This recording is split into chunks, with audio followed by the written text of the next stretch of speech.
Alpha Blondy aura ses 600 millions. Yeah.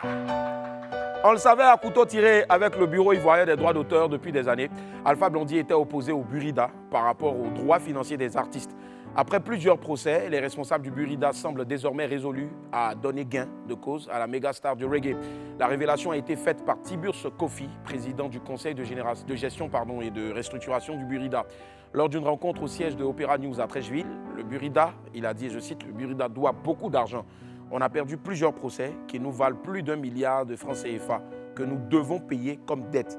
Nous nous battons en justice pour éviter donc de s'acquitter de certaines dettes, mais il y en a que nous sommes obligés de payer. Donc Alpha Blondy, nous allons le payer. Il n'y a rien à faire.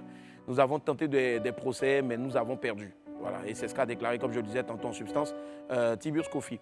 Encore une belle victoire pour l'auteur de Brigadier Samaré. Comme on dit chez nous, c'est l'argent qui appelle l'argent.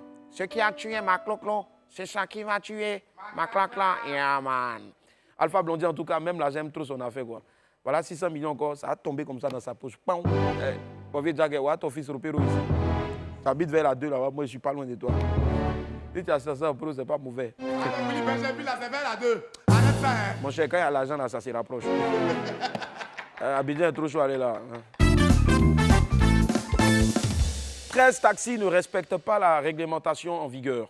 Pour la suite de cette infobuzz, on va parler de Jonathan Morrison. Le jeune footballeur et homme d'affaires est en Côte d'Ivoire en ce moment. Il a ramené avec lui quelques outils technologiques dont il veut faire profiter notre pays.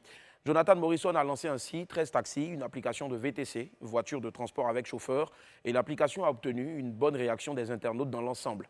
Alors que tout le monde se disait heureux de voir Jonathan Morrison faire taire ses détracteurs, un communiqué du ministère des Transports est tombé. Selon ce communiqué, une rencontre avec le directeur de cabinet du ministre des Transports, M. Dioma, a eu lieu avec Jonathan Morrison le vendredi 8 avril dernier. À l'issue donc de cette réunion, il s'est avéré que la future entreprise 13 Taxi n'aurait pas respecté la réglementation en vigueur. Alors que sur les réseaux sociaux, Jonathan Morrison avait affirmé qu'il avait déjà l'accord du ministère des Transports pour démarrer son activité. Nous, ici, on ne peut qu'apporter notre soutien indéfectible à Jonathan Morrison et on espère en tout cas qu'avec son ministère de tutelle, il pourra trouver un terrain d'entente afin qu'on puisse profiter de cette application-là. Luxon Pado fit Fior de Bio. Chia. Ouais.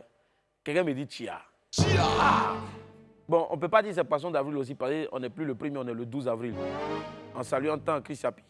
Voilà, on espère qu'il a un message. Et Chris Sapi t'a salué? 2 jours la crise, il y a plus de science, pas d'air. Ah. Ils ont Zagbayo, ils parlent du Joe.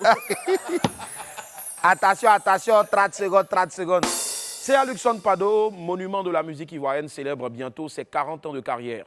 Un anniversaire que le chanteur tradi moderne veut grandiose avec plusieurs événements au programme. Le point d'orgue de ces festivités sera un concert prévu pour le 30 septembre prochain sur l'esplanade du Palais de la Culture. Et selon le commissaire général à l'organisation, Thierry Zo, Luxon Pado sera accompagné de son orchestre au grand complet, les frères CA, pour faire danser le public. Franck Arthur Balou, l'organisateur du spectacle, a ajouté que cet événement doit être une fête nationale afin que le musicien soit honoré, comme il se doit bien sûr au vu de son apport à la culture ivoirienne. La grande innovation de ses 40 ans de carrière de Luxon Pado sera certainement le remix de son tube Laba Laba, voilà, qu'il fera en collaboration avec, tenez-vous bien, le jeune rappeur Fior de Bior, l'auteur du tube, du gros tube Godo Godo pour la vie. Ouais. Petit t'as tué. En tout cas, je pense que pour le choix de Fior de Bior, c'est une manière pour le vieux père, je pense, de tendre la main à la jeune génération. Je vous tends la main. Voilà, attrapez ça là-bas, là-bas. Fior de Bior va donc bientôt chanter avec Luxon Pado. Une vraie considération pour le jeune rappeur d'Anmabo. À travers lui, c'est tout le rap encore ivoire qui sera honoré par ce grand artiste-là. Mais il est dit, on va aller chanter sur là-bas, là-bas. Peut-être il n'est pas normal. Et le vieux sera après Zogo, là-bas, là-bas. Peut-être va envoyer quoi comme ça, je ne sais même pas. Agbavia. Junior, Agbavia. Petit c'est ça, tu allez chanter là-bas, vous laissez ça. Mais en tout cas, je sais que vous deux, vous allez nous faire sortir un truc sauvage, voilà, pour qu'on puisse danser sauvagement, n'est-ce pas?